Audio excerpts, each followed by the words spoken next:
காதல் கொண்டேன், கனவினை வளர்த்தேன். கண்மணி உனை நான் கருத்தினில் நிறைத்தேன்.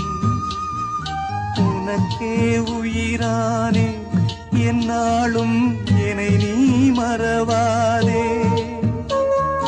நீ இல்லாமல் எது நிம்மதி, நீதான் என் சந்நிதி. பூந்தோகையே சொன்ன என் வார்த்தையே, உன்னை அறியாமல் நான் சொன்ன மொழிதானம்மா.